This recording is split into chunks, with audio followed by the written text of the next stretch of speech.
ഓം നമോ വെങ്കിട്ടേശായ. നമസ്കാരം. ആത്മീകം കുടുംബത്തിൻ്റെ പുതിയൊരു പതിവിലേക്ക് എല്ലാവർക്കും സ്വാഗതം.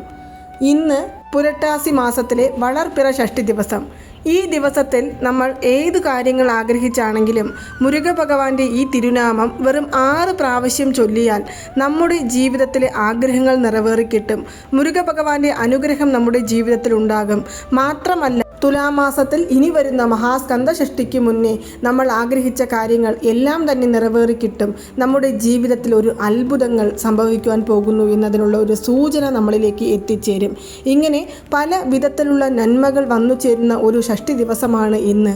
അതുകൊണ്ട് തന്നെ ഇന്ന് രാത്രിയിൽ ഉറങ്ങുന്നതിന് മുന്നേ വെറും 6 പ്രാവശ്യം മനസ്സുരുകി ഭഗവാനെ വിശ്വസിച്ചുകൊണ്ട് ഈ ഒരൊറ്റ മന്ത്രം അല്ലെങ്കിൽ ഈ ഒരു തിരുനാമം മാത്രം ജപിച്ചു നോക്കുക. ജീവിതത്തിൽ നമ്മൾ ആഗ്രഹിച്ചതെല്ലാം നേടിയെടുക്കുവാൻ സാധിക്കുന്നതാണ്. അതിനു മുന്നേ ഒരു കാര്യം പറയട്ടെ. 48 ദിവസത്തെ ഷഷ്ടിവ്രതം അനുഷ്ഠിക്കാൻ സാധിക്കാത്തവർ ഒരുപാട് പേരുണ്ട്.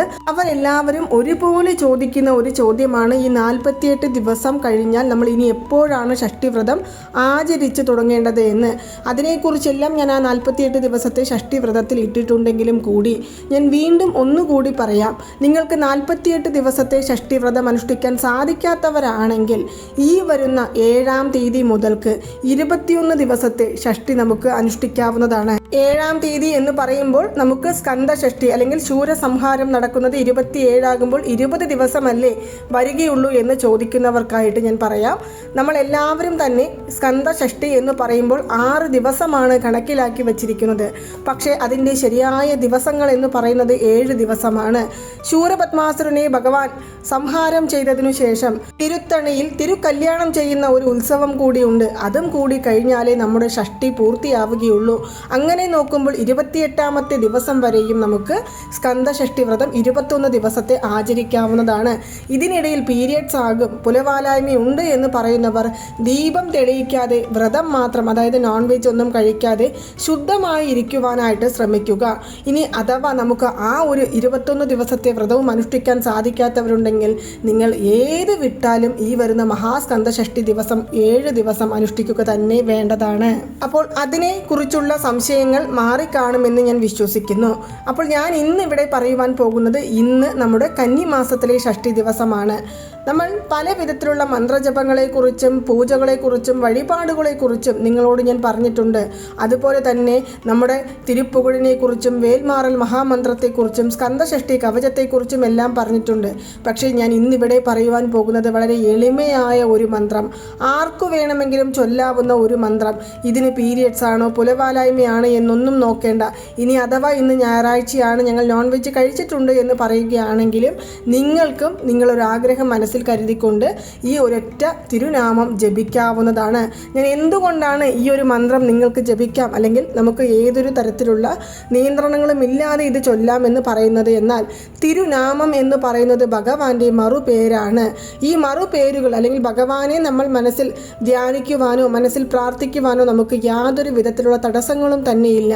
നമ്മുടെ മനസ്സിൽ ഭഗവാൻ ഉണ്ട്. അത് നമ്മൾ ശുദ്ധമായിരിക്കുകയാണെങ്കിലും, ഇനി അഥവാ നമ്മൾ നോൺ വെജ് കഴിച്ചിട്ടുണ്ടെങ്കിലും പീരിയഡ്സ് ആണെങ്കിലും ആ ഒരു ചിന്താഗതി നമ്മൾ മാറ്റിയെടുക്കുവാൻ നമ്മളെ കൊണ്ട് സാധിക്കില്ല. അത് ഭഗവാൻ നമുക്ക് തരുന്ന ഒരു അനുഗ്രഹമാണ്. എപ്പോഴും നമ്മളോടൊപ്പം ഭഗവാൻ ഉണ്ട് എന്ന് നമുക്ക് മനസ്സിലാക്കി തരുന്ന ഓരോ സിറ്റുവേഷൻസ് ആണ് അതെല്ലാം. അതുകൊണ്ട് നമ്മൾ അപ്പോഴൊന്നും ഭഗവാനെ ചിന്തിക്കരുത് എന്നോ ഭഗവാന്റെ തിരുനാമങ്ങൾ ചൊല്ലരുത് എന്നോ ആരും തന്നെ പറയുന്നില്ല.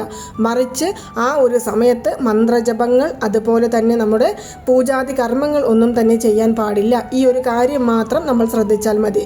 ഇനി ഇന്നു രാത്രി 12 മണിക്കുള്ളിൽ നിങ്ങൾക്ക് എപ്പോൾ സമയം കിട്ടുന്നുവോ ആ ഒരു സമയത്ത് നമ്മൾ ഏതെങ്കിലും ഒരു ആഗ്രഹം മനസ്സിൽ മുൻനിർത്തിക്കൊണ്ട് നമ്മുടെ വീട്ടിൽ നമ്മൾ പൂജാമുറിയിൽ കയറാൻ സാധിക്കാത്തവരാണെങ്കിൽ കിടക്കുന്ന മുറിയിൽ തന്നെ താഴെ, അതായത് കയ്യും മുഖവും എല്ലാം കഴുകി വന്ന് താഴെ തറയിൽ ഒരു ചെറിയ തുണിയോ അല്ലെങ്കിൽ ഒരു മനപ്പലകയോ വിരിച്ചിരിക്കുക.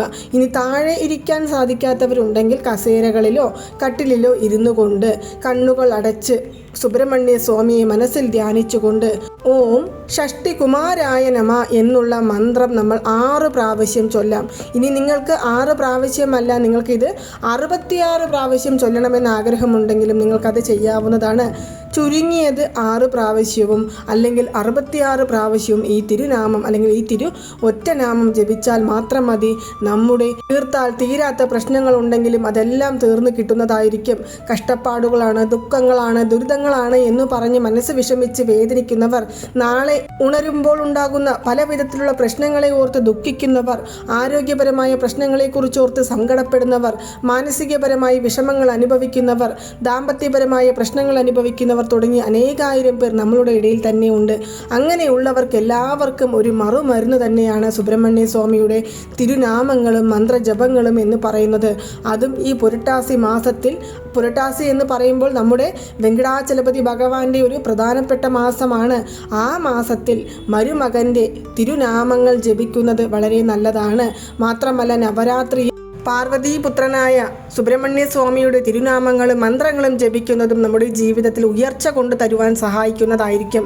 അപ്പോൾ ഇന്ന് നിങ്ങൾ രാത്രിയിൽ മറക്കാതെ 12 മണിക്കുള്ളിൽ എപ്പോൾ വേണമെങ്കിലും നിങ്ങൾക്ക് ഒരു 10 മിനിറ്റ് മാറ്റി വെച്ചുകൊണ്ട് ഈ തിരുനാമം ചൊല്ലാവുന്നതാണ്. ചൊല്ലി നോക്കൂ. ചെറിയ ചെറിയ കാര്യങ്ങളാണെങ്കിൽ നമുക്കത് ഉടൻ നിറവേറി കിട്ടും.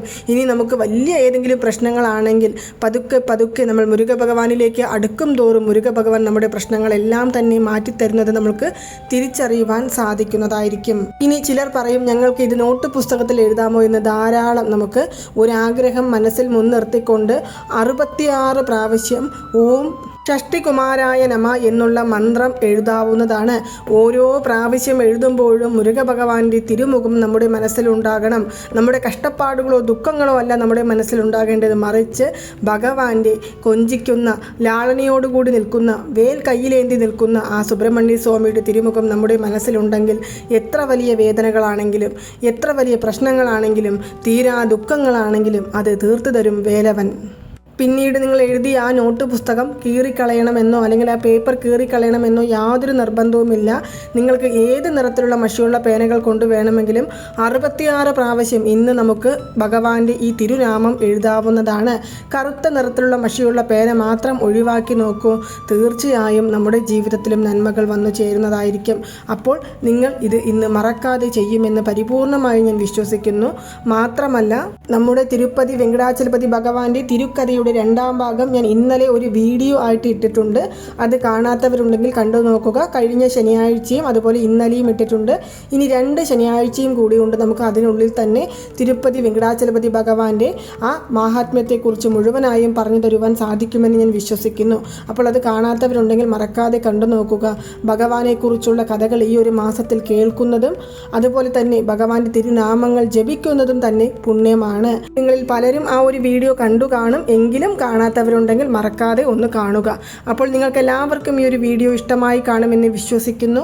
ഇതുപോലുള്ള മന്ത്രജപങ്ങൾ, വഴിപാടു രീതികൾ, താന്ത്രികങ്ങൾ, പൂജാതി കർമ്മങ്ങൾ എന്നിവയെക്കുറിച്ച് കൂടുതലായിട്ട് അറിയണമെന്നുണ്ടെങ്കിൽ നിങ്ങൾ ആത്മീകം എന്നുള്ള ഈ ചാനൽ സബ്സ്ക്രൈബ് ചെയ്യുവാനും സപ്പോർട്ട് ചെയ്യുവാനും ഷെയർ ചെയ്യുവാനും മറക്കരുത്. നന്ദി, നമസ്കാരം. ഓം നമോ നാരായണ. ഓം നമോ വെങ്കിടേശായ നമ.